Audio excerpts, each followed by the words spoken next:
Hello friends, welcome back everyone. Welcome to my channel. और आज मैं लेकर आया हूँ मध्यकालीन भारत से चैप्टर नंबर 5।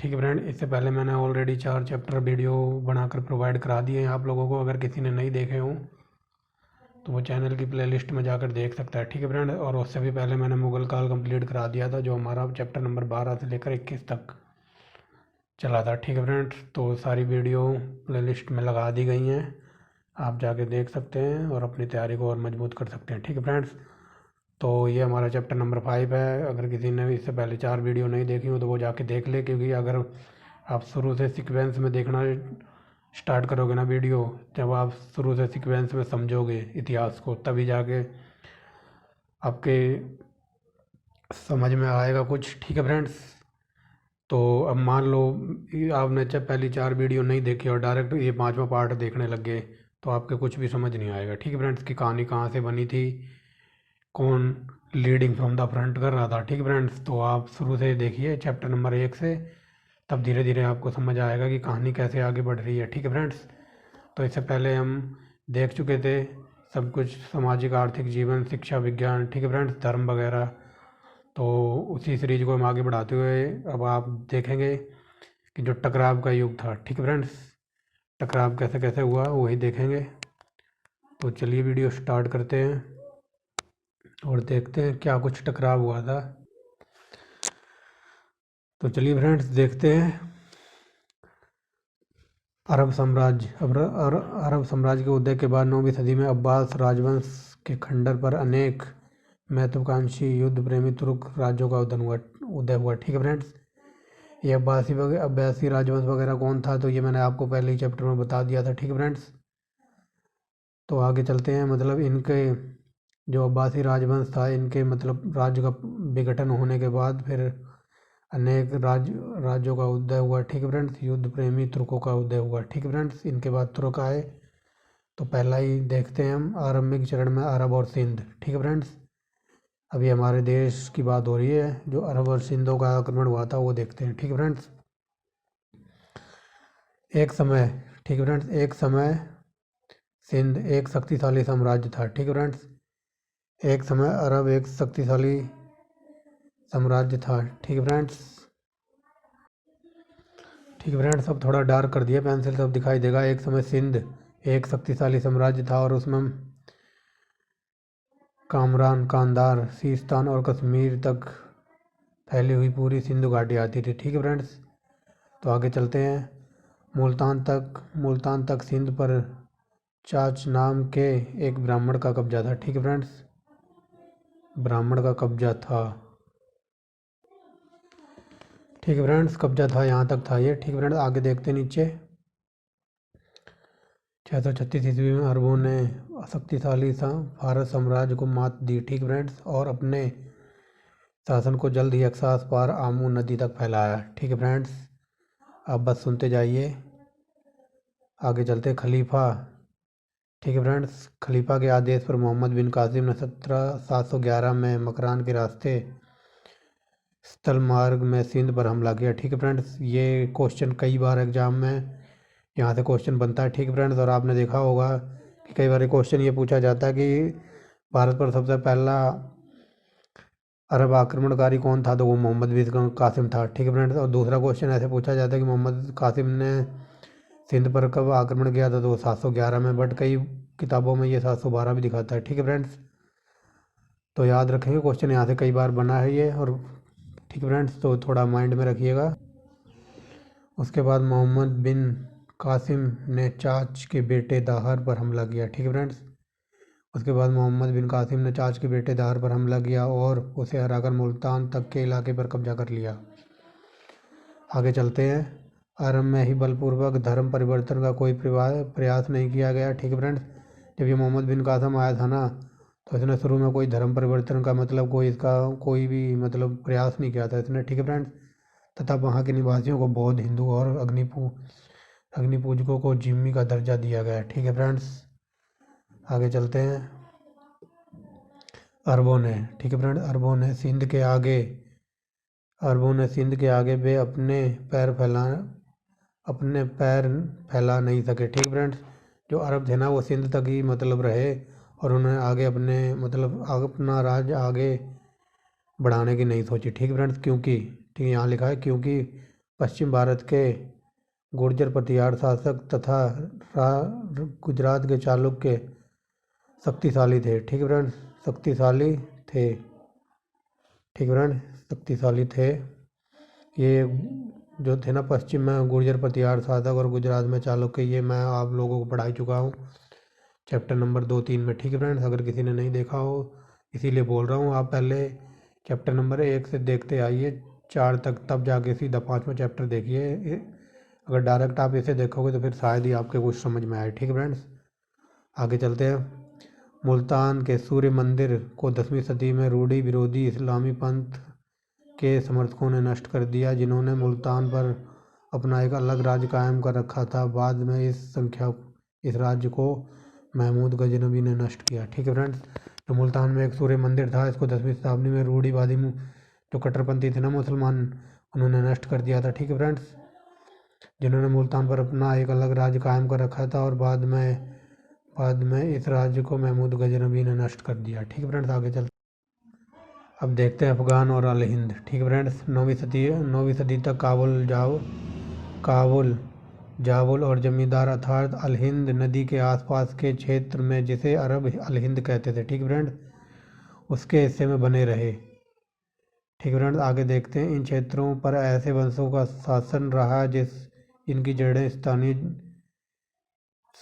जिनकी मजबूत स्थानीय जड़ें थी। ठीक है फ्रेंड्स, जिन्हें तुर्कों, यहूचियों और कनिष्क कबीलियाई लोगों से भी संबंध थे। ठीक है फ्रेंड्स, मतलब जो ये क्षेत्र बताया जा रहा है, ये काबुल वगैरह के आसपास के क्षेत्र पर इन पर ऐसे वंशों का कब्जा था जिनकी जड़ें स्थानीय मजबूत थी और जिनके तुर्कों, यहूची और कनिष्क लोगों के साथ संबंध थे। ठीक है फ्रेंड्स, आगे चलते हैं। इन क्षेत्रों में कंधार के रास्ते हेरा तक चलने वाले व्यापार के कारण ये समृद्ध क्षेत्र होते थे। ठीक है फ्रेंड्स, क्योंकि इन रास्तों से व्यापार वगैरह चलता था। ये मैं ऑलरेडी आपको मुगल काल में सब पढ़ा चुका हूँ। ठीक है फ्रेंड्स, और चैप्टर नंबर 2-3 में भी पढ़ाया है आपको। ठीक है फ्रेंड्स, अरबों की गतिविधियाँ अधिकतर लूट, खिराज और वसूली और गुलामों की गिरफ्तारी तक सीमित रही। आगे चलते हैं। ठीक है फ्रेंड्स, अब यहाँ से है मुल्तान और काबुल के शासकों। ठीक है फ्रेंड्स, मुल्तान और काबुल के शासकों का सामना करने के लिए, ठीक है फ्रेंड्स, यहाँ से है देखो, मुल्तान और काबुल के शासकों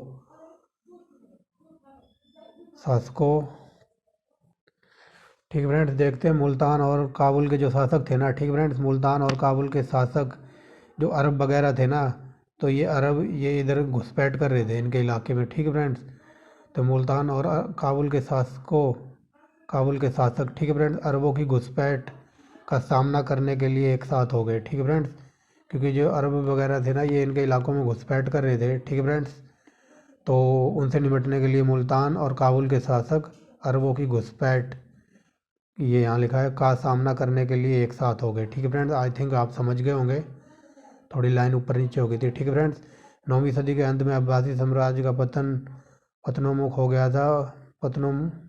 यहाँ से है, 9वीं सदी के अंत तक अब्बासी साम्राज्य, उसकी जगह इस्लाम अपना चुके तुर्क द्वारा स्थापित अनेक राज्य ले चुके थे। ठीक है फ्रेंड्स, मतलब 9वीं सदी में जो अब्बासी साम्राज्य था ना, इनकी जगह इस्लाम अपना चुके तुर्क थे ना, इनके द्वारा अनेक राज्य ले चुके थे। ठीक है फ्रेंड्स, इनकी जगह मतलब ऊपर भी पढ़ाया, जैसे ये अब्बासी साम्राज्य का पतन हुआ तो तुर्क आ गए थे, और तुर्क भी कौन थे, जिन्होंने इस्लाम को अपना रखा था। ठीक है फ्रेंड्स, इन नए शासकों ने पहले तो अमीर और फिर सुल्तान की उपाधि धारण की। ठीक है फ्रेंड्स, दिख रहा होगा आपने, जो ये नए सुल्तान थे ना तुर्क वगैरह, इनकी बात बताई जा रही। इन नए शासकों ने पहले तो अमीर और फिर सुल्तान की उपाधि धारण की। आगे चलते हैं। अब देखते हैं गजनबी 9वीं सदी के अंतिम वर्षों में अक्सास पार के क्षेत्र तथा खुरासान और ईरान के कुछ भागों पर समानियों का शासन था। ठीक है फ्रेंड्स, समानियों को अपनी उत्तरी और पूर्वी सीमाओं पर गैर मुस्लिम तुर्क कबीलों को बराबर लड़ना पड़ता था। ठीक है फ्रेंड्स, ये जो क्या कहते हैं, जो समानी साम्राज्य था, जो ये गजनबी वगैरह क्षेत्र में जो समानी साम्राज्यों का उदय हुआ था ना, इनको अपनी सीमा पर गैर गैर मुस्लिम तुर्क कबीलों के साथ बराबर लड़ना पड़ता था। ठीक है फ्रेंड्स, यहाँ लिखा है इस दौरान एक नए प्रकार के सैनिकों का उदय हुआ। ठीक है फ्रेंड, इस दौरान एक नए प्रकार के सैनिकों का उदय हुआ जो गाजी कहलाते थे। ठीक है फ्रेंड्स, अब ये गाजी बड़ा खतरनाक था, देखना ये कौन है। इस तरह गाजी योद्धा होने के साथ साथ वे धर्म का भी रक्षक भी था। ठीक है फ्रेंड्स, गाजी सम्राट धर्म का भी रक्षक था। आगे चलते हैं। समानी सूबेदारों में एक तुर्क गुलाम भी था जिसका नाम अल्पतगीन था। ठीक है फ्रेंड, जो ये समानी साम्राज्य का उदय हुआ था उनमें एक सूबेदार तुर्क गुलाम भी था जिसका नाम अल्पतगीन था। कालांतर में उसने एक स्वतंत्र राज्य खड़ा कर लिया था और उसकी राजधानी काबुल से पश्चिम में स्थित गजना या गजनी थी। ठीक है फ्रेंड्स, समानी राज्य जल्द ही समाप्त हो गया और मध्य एशिया में कबीलों से इस्लामी क्षेत्र की रक्षा का भार गजनवियों ने उठा लिया। ठीक है फ्रेंड्स, समझ गए होगे। जो ये तुर्क वगैरह लड़ रहे थे क्योंकि समानी साम्राज्य तो समाप्त हो गया, और इनसे लड़ने के लिए जो ये गजनवी साम्राज्य था ना, इनने अपने भार इनके कंधे पर आ गया कि अब तुम ही इनकी अपने सरहद की हिफाजत करोगे। ठीक है फ्रेंड्स, आगे देखते हैं। महमूद 998 में गजनी के तख्त पर बैठा। ठीक है फ्रेंड्स, महमूद 998 में गजनी के तख्त पर बैठा और 1030 तक शासन करता रहा। ठीक है फ्रेंड्स, आगे चलते हैं। आगे देखते हैं। फिरदौसी की रचना शाहनामा के साथ ईरानी पुनर्जागरण अपने चरम पर जा पहुंचा। ठीक है फ्रेंड्स, ये कई बार क्वेश्चन बना है कि शाहनामा किसकी रचना है, ये फिरदौसी की। ठीक है फ्रेंड्स, और कई बार क्वेश्चन ये पूछा जाता है कि फिरदौसी किसके दरबार में था, तो ये महमूद गजनवी के दरबार में था। ठीक है फ्रेंड्स, अगली लाइन यही है, फिरदौसी महमूद का दरबारी कवि था। ठीक है फ्रेंड्स, ये महमूद वही है, महमूद गजनवी। आगे देखना ये क्या क्या करता है। इधर देखिए, अब यहाँ से देखेंगे फारसी भाषा और संस्कृति। फारसी भाषा और संस्कृति गजनवी साम्राज्य की भाषा और संस्कृत बन गई। ठीक है फ्रेंड्स, आगे चलते हैं। महमूद ने भारत पर 17 हमले किए। ठीक है फ्रेंड, महमूद गजनवी की बात हो रही। महमूद ने भारत पर 17 हमले किए। आरंभिक में उन हिंदूशाही राजाओं के खिलाफ जो अफगानिस्तान और पंजाब पर शासन कर रहे थे। उसकी राजधानी उद्भंड या बेहिंद पेशावर में थी। ठीक है फ्रेंड, सबसे पहले भारत पर कई बार क्वेश्चन ये बना कि महमूद गजनवी भारत पर कितने हमले किए थे, तो 17 बार आक्रमण किया था। ठीक है फ्रेंड्स, और सबसे पहले हिंदू राजाओं के खिलाफ किया था जो पंजाब और अफगानिस्तान में शासन कर रहे थे और जिनकी राजधानी उद्भंड या पेशावर में थी। ठीक है फ्रेंड्स, थोड़ा तीव्र गति से चलेंगे। पेशावर के पास 1001 में एक भयानक लड़ाई में जयपाल की फिर हार हुई। ठीक है फ्रेंड्स, जयपाल की हार हुई। आगे चलते हैं। जयपाल की जल्द ही मृत्यु हो गई और उसकी जगह उसका बेटा आनंदपाल राजा बना। ठीक है फ्रेंड्स, दिखाई दे रहा होगा, देखिए, जयपाल की जल्दी मृत्यु और उसकी जगह उसका बेटा आनंदपाल राजा बना। आगे चलते हैं। 1009 में सिंधु नदी के पार एक निर्णायक युद्ध में आनंदपाल पराजित हुआ। ठीक है फ्रेंड्स, 1009 में सिंधु नदी के पास जो जयचंद का बेटा था ना, आनंदपाल, ये पराजित हो गया एक निर्णायक युद्ध में। आगे चलते हैं। आनंदपाल को एक अधीन राजा के रूप में कुछ समय तक लाहौर पर राज्य करने की अनुमति दी गई, लेकिन 1015 में महमूद लाहौर पर चढ़ आया और उसे लूटा और आनंदपाल को खदेड़ दिया। ठीक है फ्रेंड्स, मतलब यहाँ पे ये हार जाता है, लेकिन फिर इसको ना कुछ क्षेत्र वगैरह दिया जाता है एक राजा के अधीन। ठीक है फ्रेंड्स, आनंदपाल को एक अधीन राजा के रूप में लाहौर का मतलब कुछ राज्य दिया जाता है उस पर शासन करने के। लेकिन 1015 में महमूद गजनी वहाँ भी पहुँच जाता है लाहौर पर और आनंदपाल को वहाँ से खदेड़ देता है और इसे लाहौर को पूरा लूटता है। ठीक फ्रेंड्स, आगे चलते हैं नीचे। अब देखिए, पढ़ने के लिए यहाँ बीच में ये कुछ नहीं है। ठीक है फ्रेंड्स, पढ़ने के लिए मैं ये भी पढ़ा सकता हूँ, लेकिन हमारे एग्ज़ाम में यहाँ से कुछ नहीं आता और ना ही एग्ज़ाम से रिलेटेड है। 1015 से हमने ऊपर समाप्त किया था, अब 1015 से यहाँ से स्टार्ट करेंगे। ठीक फ्रेंड, 1015 में महमूद ने गंगा के मैदानी भागों में अनेक अभियान चलाए। ठीक फ्रेंड, 1015 में महमूद ने गंगा के मैदानों में अनेक अभियान चलाए। इन हमलों का मकसद उन वैभवशाली मंदिरों और नगरों को लूटना था। ठीक है फ्रेंड्स, मतलब इन्हें क्या कहते हैं, 1015 में जो महमूद गजनी था ना, इसने बहुत सारे आक्रमण किए और ख़ासकर उन पर जिन पर मंदिरों में और उन नगरों को लूटना था जिनमें बहुत सारा सोना चांदी भरा हुआ था। ठीक है फ्रेंड्स, आगे चलते हैं। देखिए आगे, महमूद ने अपने आप को इस्लाम की शान में 4 चांद लगाने वाला। ठीक फ्रेंड्स, अब दिखाई दे रहा होगा, एक सेकंड, अब देखिए। महमूद ने अपने आप को इस्लाम की शान में 4 चांद लगाने वाला महान बुद्ध सिकन का मतलब मूर्ति भंजक। कई बार ये क्वेश्चन बना कि मूर्ति भंजक किसको कहते थे? महमूद गजनबी को कहते थे। ठीक है फ्रेंड्स, याद रखेंगे। और इसका पुराना नाम क्या था? कई बार इसका रियल नाम भी पूछा जाता, तो अल्पतगीन। ठीक है फ्रेंड्स, शुरू में मैंने आपको पढ़ाया था। ठीक है फ्रेंड्स, इसको अल्पतगीन भी कहा जाता है। कई जगह पर क्वेश्चन ये होता है कि मूर्ति भंजक किसको कहते थे, तो वहाँ पर महमूद गजनबी की जगह अल्पतगीन लिखा होता है। तो ठीक है फ्रेंड्स, ये उसी का नाम था, अल्पतगीन। ठीक है फ्रेंड्स, आगे चलते हैं। मूर्ति भंजक के रूप में पेश किया गया। पंजाब में महमूद ने हर्ष की पुरानी राजधानी थानेश्वर पर हमला किया। ठीक फ्रेंड, जो उसने कन्नौज के खिलाफ, मतलब थानेश्वर पर हमला किया। उसने कन्नौज के खिलाफ 1018 और सोमनाथ में गुजरात के मंदिर के खिलाफ 1025 में कई हमले किए। ठीक फ्रेंड्स, आगे चलते हैं। ठीक फ्रेंड्स, तो क्या कहते हैं, पंजाब से महमूद ने हर्ष की राजधानी थानेश्वर पर हमला किया। ठीक है फ्रेंड्स, लेकिन उसके जो सबसे मोस्ट इम्पोर्टेंट हमले थे ना, लेकिन उसके सबसे दुस्साहसी हमले वे थे जो कन्नौज के खिलाफ 1018 और सोमनाथ का जो मंदिर है ना गुजरात में, उसके खिलाफ 1025 में किए थे। ठीक है फ्रेंड्स, इसमें हम कहते हैं कि इसमें बहुत सारा धन इसे लूटने को मिला था। सोमनाथ मंदिर को मतलब पूरा ही उजाड़ के ही रख दिया था इसने। ठीक है फ्रेंड्स, आगे चलते हैं। अब चलते हैं यहाँ से, देखते हैं। ठीक है फ्रेंड, महमूद ने, ठीक है फ्रेंड, महमूद ने, ये महमूद गजनबी, कोई महमूद लिखा हुआ है फ्रेंड्स, आप याद रखना। महमूद ने, यहाँ देखिए पेंसिल से मैंने लिखा है, महमूद ने अंतिम आक्रमण 1027 ईस्वी में।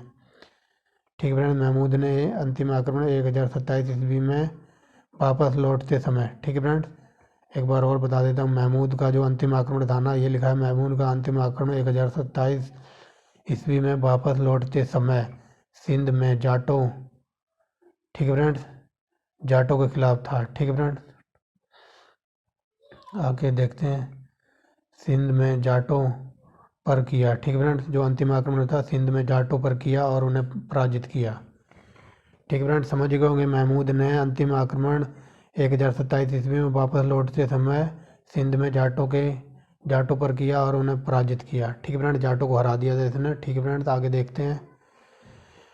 1030 में उसकी मृत्यु हो गई। ठीक है फ्रेंड्स, 1030 में उसकी मृत्यु हो जाती है। अब देखते हैं नीचे क्या कुछ है हमारे लिए।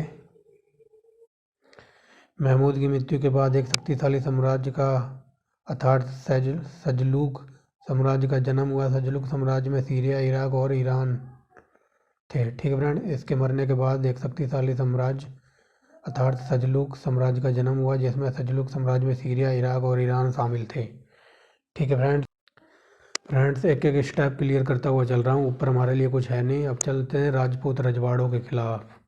ये देखते हैं उस टाइम क्या कर रहे थे। पटियाला साम्राज्य के विघटन के बाद उत्तर भारत में अनेक राजपूत राज अस्तित्व में आए। ठीक फ्रेंड्स, कन्नौज के गढ़वाल, मालवा में परमार और अजमेर में चौहान। ठीक है फ्रेंड, इन सब के बारे में ऑलरेडी आपको पहले पढ़ा चुका हूँ, लेकिन यहाँ हम राजपूतों को डिटेल में पढ़ रहे हैं, इसलिए हमको दोबारा देखना पड़ रहा है। ठीक है फ्रेंड्स, इनमें से सबसे महत्वपूर्ण देश के विभिन्न भागों में दूसरे छोटे राजवंश भी थे, जैसे आज के जबलपुर के आसपास कलचुरी, बुंदेलखंड के क्षेत्र में चंदेल, गुजरात में चालुक्य, दिल्ली में तोमर आदि। ठीक है फ्रेंड्स,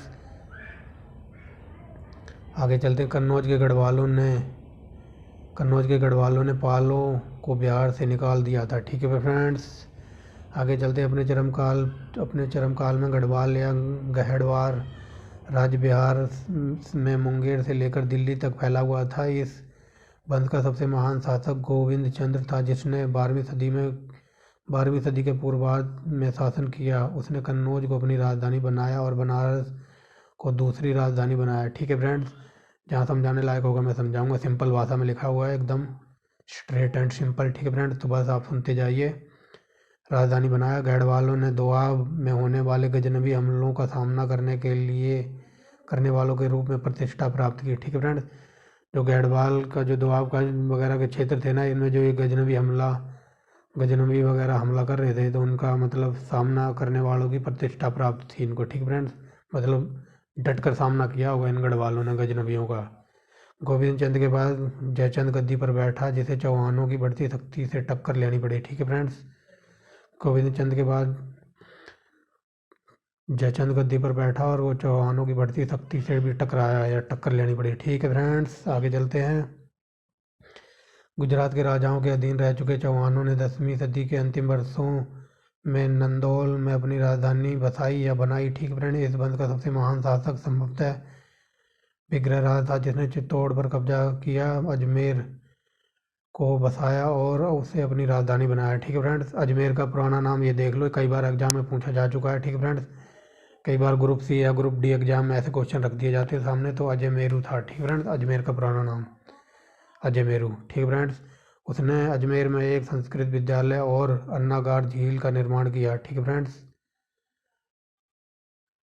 अन्ना सागर है ये फ्रेंड। ठीक है फ्रेंड, अन्नागार तो आई थिंक मोहनजोदड़ो का सबसे बड़ा भवन था, जिसमें वो अनाज वगैरह भरते होंगे। ठीक है फ्रेंड्स, वो भी पढ़ाऊँगा मैं, आप बस थोड़ा टाइम दीजिए, समय दीजिए। वैसे मैं रोज़ आपको एक वीडियो प्रोवाइड करा ही देता हूँ। ठीक है फ्रेंड्स, तो जल्दी हम अपने प्राचीन हिस्ट्री पर भी पहुँचेंगे। ये इसका 5वां चैप्टर है, इसके बाद 7 चैप्टर और रह जाएंगे। 7 चैप्टर हद मार के 3-4 दिन में मैं निपटा दूंगा। उसके बाद मैं आपको प्राचीन हिस्ट्री पर लेकर चलूँगा, जो कि हमारी राम शरण शर्मा की बुक है। बहुत ही स्टैंडर्ड क्वालिटी की बुक है और 1 नंबर की बुक है वो। तो मैंने ऑर्डर करके मंगा ली है, शायद मैंने आपको दिखाई भी थी, बट उसका भी पढ़ना स्टार्ट करूँगा मैं। ठीक है फ्रेंड्स, तो आप बस थोड़ा सब्र रखिए, थोड़ा पेशेंस रखिए और थोड़ा सपोर्ट कीजिए। ठीक है फ्रेंड्स, बातें बहुत हो गई हैं। विग्रहराज ने दिल्ली को 1151 विग्रहराज ने दिल्ली को 1151 में तोमरों से छीना, लेकिन उसने उनको अपने नवाब के रूप में राज करने की अनुमति दे दी। ठीक फ्रेंड, तोमरों से मतलब इनने दिल्ली को हथिया लिया और इनको कहा कि तुम हमारे दरबार में नायाब के रूप में राज करने की अनुमति दी। ठीक फ्रेंड, विग्रहराज का टकराव मालवा, अब देखना विग्रहराज का टकराव मालवा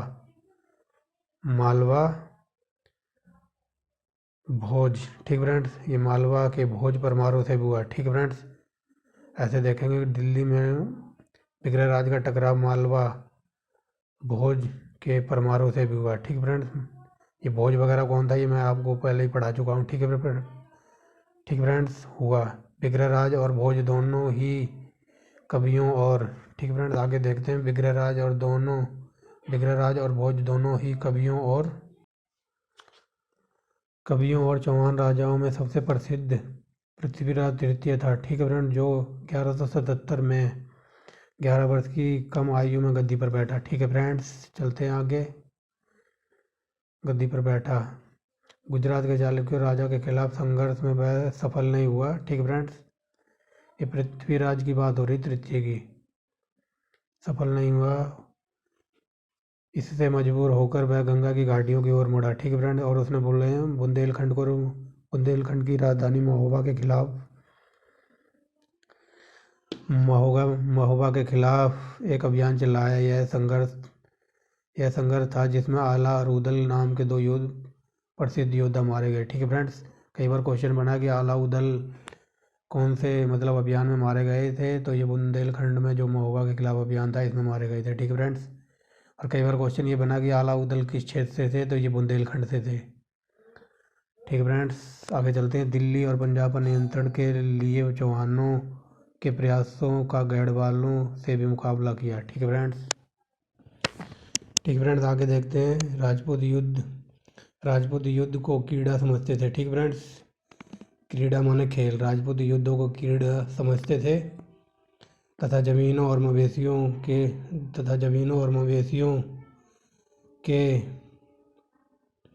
राजपूत राजाओं के बीच बराबर युद्ध चलता रहता था। मतलब ये राजपूत वगैरह थे ना, इनके लिए युद्ध वगैरह मतलब खेल समझते थे, और इनमें ज़मीनों और पशुओं के लिए ना बराबर लड़ाइयाँ चलती रहती थी। ठीक फ्रेंड्स, आदर्श राजा वह होता था जो दशहरे का त्यौहार मनाने के बाद, ठीक फ्रेंड्स, आदर्श राजा वह था जो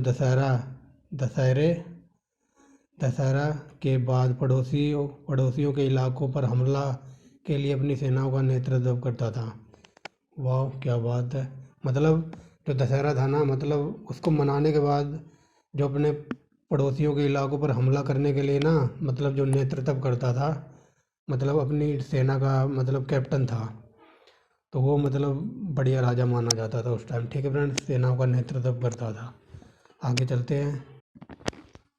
अधिकांश राजपूत राजा हिंदू धर्म के संरक्षक थे या समर्थक थे। ठीक है फ्रेंड्स, अधिकांश राजा हिंदू धर्म के समर्थक थे, हालांकि कुछ जैन धर्म को भी संरक्षण देते थे। ठीक है फ्रेंड्स, आगे चलते हैं। राजपूत राजा ब्राह्मणों के विशेष अधिकारों और जाति प्रथा के संरक्षक के रूप में मशहूर थे।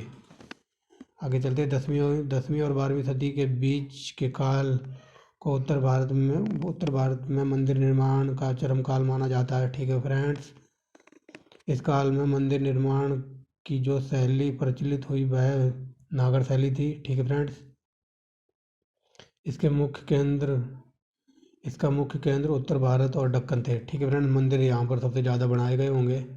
आगे चलते हैं। अब देखते हैं क्या क्या बनवाया था। खजुराहो, कई बार ये पूछा गया है। ठीक है फ्रेंड, याद रखें खजुराहो का मंदिर कहाँ है, तो मध्य प्रदेश में, एमपी में।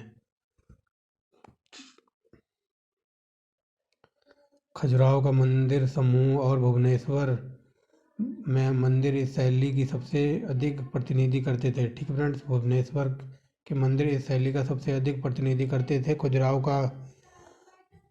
का पार्श्वनाथ मंदिर, विश्वनाथ मंदिर और कांधर्व महादेव का मंदिर। ठीक है फ्रेंड्स, ये मंदिर कई बार पूछा गया है। कंदरिया महादेव का मंदिर कहाँ है, तो ये खजुराहो में है। ठीक है फ्रेंड्स, और खजुराहो कहाँ है, तो वो एमपी में है। महादेव का मंदिर इस शैली के सबसे बड़े, समृद्ध और परिपक्व के रूप हैं। ठीक है फ्रेंड्स, आगे चलते हैं। इनमें से अधिकांश मंदिर चंदेलों ने बनवाए थे। ठीक है फ्रेंड, कई एग्जाम में ये पूछा गया खजुराहो के मंदिर किसने बनवाए थे, चंदेलों ने। ये कंदरिया महादेव का मंदिर, ये भी चंदेलों ने बनवाया था। ठीक है फ्रेंड्स, 9वीं शताब्दी के आरंभ से लेकर 13वीं शताब्दी के अंत तक इस क्षेत्र पर शासन करते थे। इन चंदेलों की बात हो रही है। ठीक है फ्रेंड्स, चंदेलों ने बनवाए थे, जो 9वीं शताब्दी के आरंभ से लेकर 13वीं शताब्दी के अंत तक शासन करते रहे। आगे चलते हैं।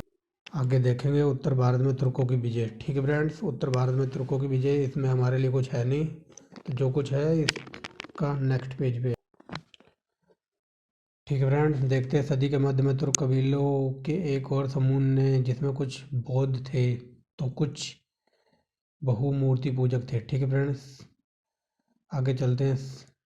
सल्जूकों ने तुर्कों की शक्ति को छिन्न भिन्न कर दिया। ठीक है फ्रेंड्स, ये सल्जूक साम्राज्य था ना, जो अब्बासी साम्राज्य के बाद उत्पन्न हुआ था। ठीक है फ्रेंड्स, उनकी बात हो रही है जो पीछे पड़ा है।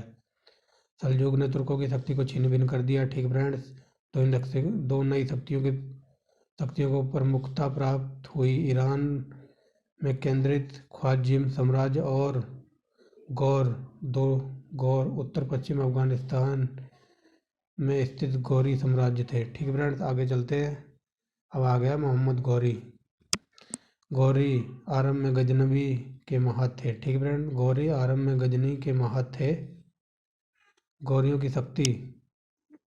शक्ति सुल्तान अलाउद्दीन के काल में बढ़ी, जिसने जहां सोज यानी दुनिया को जलाने वाला की उपाधि प्राप्त की थी। ठीक है फ्रेंड्स, गौरियों की शक्ति सुल्तान अलाउद्दीन के काल में बढ़ी, जिसने जहां सोज दुनिया को जलाने वाला की उपाधि प्राप्त की थी। आगे चलते हैं। 1173 में गजनी की गद्दी पर शहाबुद्दीन मोहम्मद, ठीक है फ्रेंड, शहाबुद्दीन मोहम्मद बैठा। उसे मुइजुद्दीन मोहम्मद बिन शाम भी कहा जाता था। ठीक है फ्रेंड, कई एग्जाम में ये क्वेश्चन बना है कि मोहम्मद गौरी का पुराना नाम क्या था, यानी कि बचपन का नाम क्या था, तो मोहम्मद बिन शाम भी था। ठीक है फ्रेंड्स, याद रखेंगे। आगे चलते हैं। मुइजुद्दीन मोहम्मद ने मुल्तान और उच्च पर कब्जा कर लिया। 1178 में उसने राजपूताना के रेगिस्तान से होकर गुजरात में प्रवेश करने का प्रयास किया, लेकिन गुजरात के राजा ने उसे बुरी तरह हरा दिया। ठीक है फ्रेंड्स, आगे चलते हैं। 1190 में मुइजुद्दीन पेशावर और लाहौर सियालकोट को जीत चुका था। ठीक है फ्रेंड्स, ये तीनों ही जो मतलब ये पेशावर और लाहौर, ये सियालकोट, आज में अगर करंट की बात की जाए तो ये तीनों पाकिस्तान में है। ठीक है फ्रेंड्स, याद रखेंगे। जीत चुका था तथा अब वह दिल्ली और गंगा के दोआबों की ओर बढ़ने के लिए तैयार था। ठीक है फ्रेंड्स, ये भी तैयार था तो हम भी आगे बढ़ने के लिए तैयार हैं। ठीक है फ्रेंड्स, तो देखते हैं ये तराई, कई जगह ये तराई की लड़ाई लिखी हुई है, कई जगह तराइन की लड़ाई। ठीक है फ्रेंड्स, क्योंकि ये हरियाणा के अंदर एक जगह है, करनाल के अंदर ये पड़ता है डिस्ट्रिक्ट। नहीं, करनाल तो ऑलरेडी एक डिस्ट्रिक्ट है, करनाल के अंदर आता है ये तरावड़ी, जो करंट में तरावड़ी कहा जाता था, लेकिन उस टाइम ये तराई के नाम से जाना जाता था। लेकिन उससे भी पहले की बात की जाए तो इस तराई को या तराइन की लड़ाई को तरौरी की लड़ाई भी कई जगह पुस्तकों में लिखा मिलता है। ठीक है फ्रेंड, सबसे पुराना नाम इसका था तरौरी, फिर तरौरी से ये तराइन हुआ। अब तराइन से अगर करंट की बात की जाए, ये हरियाणा में है, करनाल में, तो इसे तरावड़ी कहते हैं। ठीक है फ्रेंड्स, और करनाल हमारे यहाँ CM सिटी का ही जाती है, यहाँ से मनोहर लाल खट्टर चुनाव लड़ते हैं, इनका घर भी यही है। ठीक है फ्रेंड्स, पूरा चलिए फ्रेंड, वो एक अलग बात है। तराइन की लड़ाई देखते हैं। मोहम्मद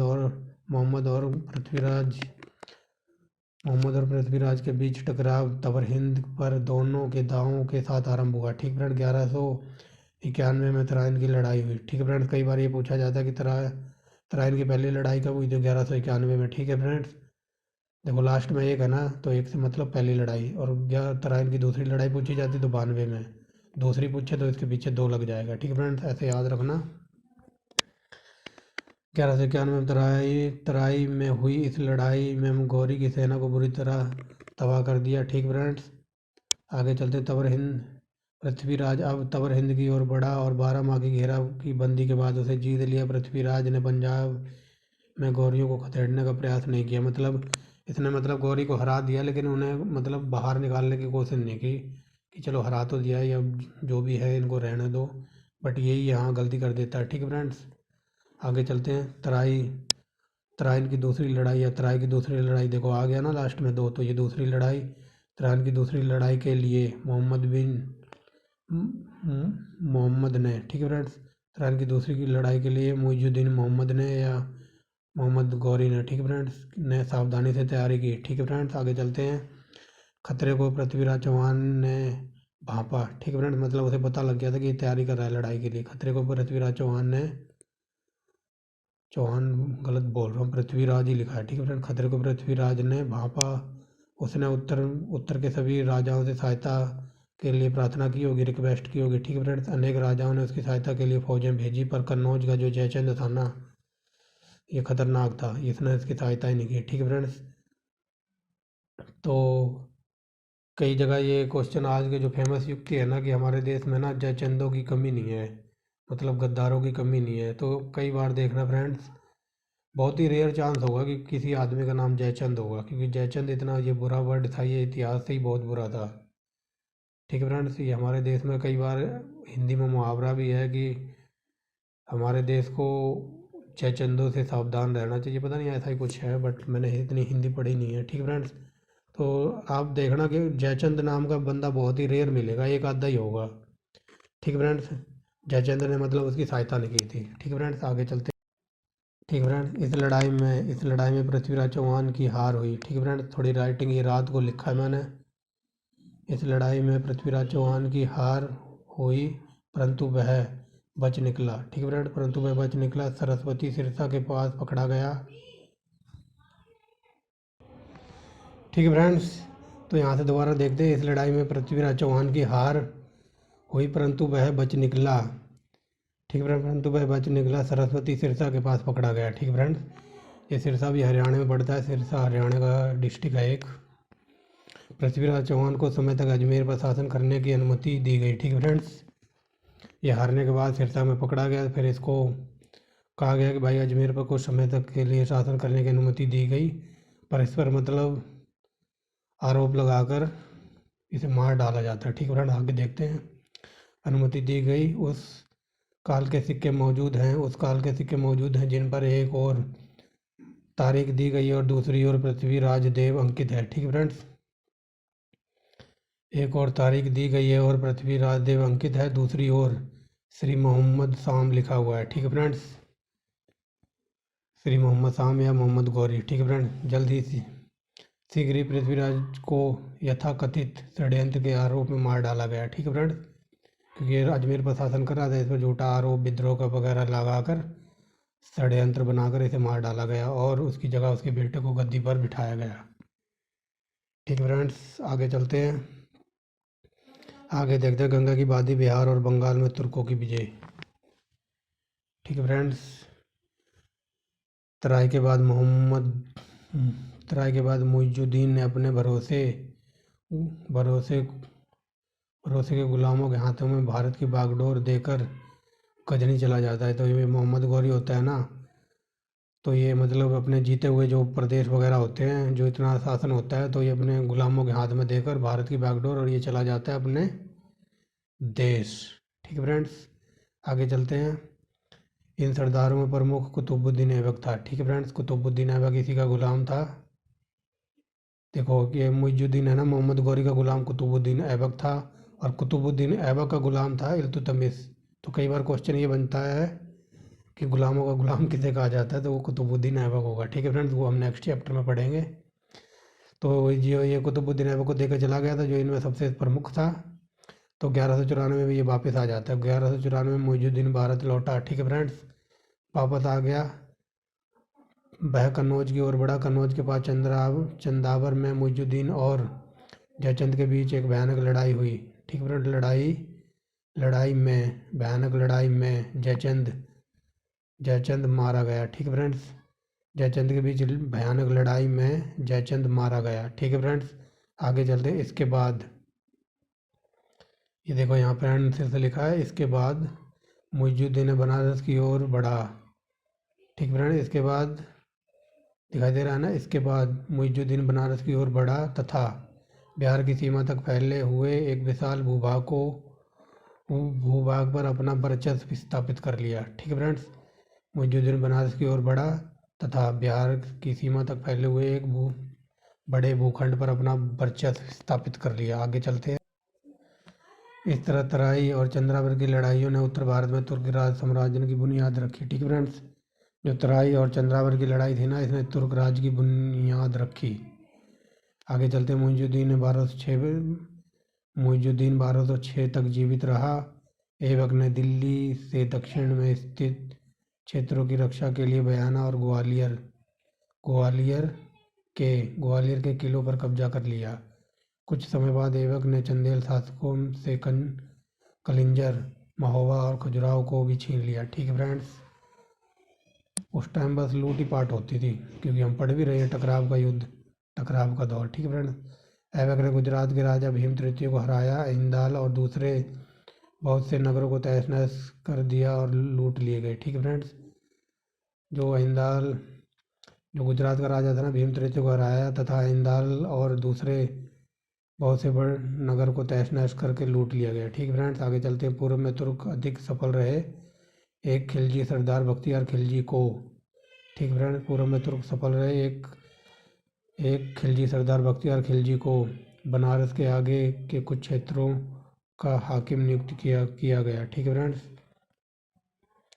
आगे चलते। उसने बिहार में एक प्रसिद्ध बौद्ध विहार नालंदा विक्रम विश्वविद्यालय का आक्रमण करके उसे नष्ट कर दिया। तो कई बार ये क्वेश्चन बना है कि विक्रमशिला विश्वविद्यालय को किसने जला दिया था या नष्ट कर दिया था, तो इसने बख्तियार खिलजी ने। ठीक है फ्रेंड्स, कई बार क्वेश्चन एग्जाम में ये बना है कि विक्रमशिला विद्यालय को किसने नष्ट कर दिया था या जला दिया था, ये था बख्तियार खिलजी। ठीक है फ्रेंड्स, याद रखेंगे। अब आगे चलते हैं। यहाँ हमारे लिए कुछ है नहीं। ठीक है फ्रेंड्स, ये बख्तियार खिलजी है, देखते हैं आगे। तो बख्तियार खिलजी 1204 ईस्वी में बंगाल की ओर बढ़ा। ठीक है फ्रेंड्स, बख्तियार खिलजी 1204 ईस्वी में बंगाल की ओर बढ़ा। ठीक है फ्रेंड्स, सेना की राजधानी लखनौती पर कब्जा कर लिया। ठीक है फ्रेंड्स, सेनों की राजधानी। ठीक है फ्रेंड्स, ये सेना नहीं है, सेनों की राजधानी लखनौती पर कब्जा कर लिया। लक्ष्मण सेन। ठीक है फ्रेंड्स, ये लक्ष्मण सेन कोई शासक था इनका सेनों का। लक्ष्मण सेन सोनारगांव दक्षिण बंगाल की ओर चला गया। ठीक है फ्रेंड्स, आगे चलते हैं। यहाँ हमारे लिए कुछ है नहीं, नीचे चलते हैं। ठीक है फ्रेंड्स, ऊपर लिखा था ना इसका शासक एक सेकेंड। ठीक है फ्रेंड्स, तो वो बंगाल चला गया। ठीक है फ्रेंड्स, अब आगे देखते हैं आगे। यहाँ कुछ नहीं है, ऐसे ही लिख दिया था। उससे हमारा कोई लेना देना नहीं। नीचे देखते हैं। ऐबक तुर्क और खलजी सरदार जब उत्तर भारत में पांव फैलाने का प्रयत्न कर रहे थे, मतलब कोशिश कर रहे थे, ऐबक तुर्क सरदार खलजी सरदार उत्तर भारत में पांव फैलाने का प्रयत्न कर रहे थे, तब मुइजुद्दीन और उसका भाई मध्य एशिया में गौर साम्राज्य का विस्तार देने के लिए प्रयास थे। ठीक है फ्रेंड, बैकग्राउंड में नॉइस हो सकती है। आगे चलते हैं। 1203 में मुइजुद्दीन ने ख्वाजमी शासक के हाथों विनाशकारी पराजय हुई। ठीक है फ्रेंड, 1203 में मुइजुद्दीन की ख्वाजमी शासकों के हाथों विनाशकारी पराजय हुई। ठीक है फ्रेंड्स, अब देखते हैं। यहाँ लिखा जिस कारण उसे अपनी मध्य एशिया महत्वाकांक्षाओं से मुंह मोड़ना पड़ा। ठीक है फ्रेंड्स, ये मध्य एशिया में जीतना चाहता होगा तो ये हार गया, तो इसने सोचा छोड़ो, महत्वाकांक्षाओं से मुंह मोड़कर पूरी तरह भारत और उसकी शक्ति को केंद्रित करना पड़ा। ठीक है फ्रेंड्स, आगे चलते हैं। मुइजुद्दीन ने भारत में 1206 में अपना आखिरी अभियान खोखरों की बगावत से निपटने के लिए चलाया। ठीक है फ्रेंड्स, आगे चलते हैं। ठीक है फ्रेंड, नोट लिखा हुआ है यहाँ। नोट जैसे कि मैं आपको नोट करवा देता हूँ। महमूद और मुइजुद्दीन।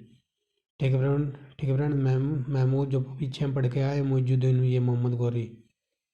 ठीक है फ्रेंड, महमूद गजनवी है और ये मोहम्मद गौरी है। ठीक है फ्रेंड्स, महमूद गजनवी और मुइजुद्दीन यानी कि मोहम्मद गौरी दोनों के बारे में बताया गया था। ये दोनों सुन्नी इस्लाम के समर्थक थे। ठीक है फ्रेंड्स, मंदिरों को नष्ट करना तथा मुल्तान और अपधर्मी इस्लामियों का दमन करना बेसम्मान और गौरवपूर्ण का कार्य समझते थे। ठीक है फ्रेंड्स, मतलब मंदिर वगैरह को तोड़ना, मुल्तान में अपधर्मी इस्लामियों का दमन करना उनके लिए बहुत ही गौरवपूर्ण कार्य मानते थे। ठीक है फ्रेंड्स, तो ये था हमारा 5वां चैप्टर। आई होप आप इंजॉय कर रहे होंगे हिस्ट्री की सीरीज को।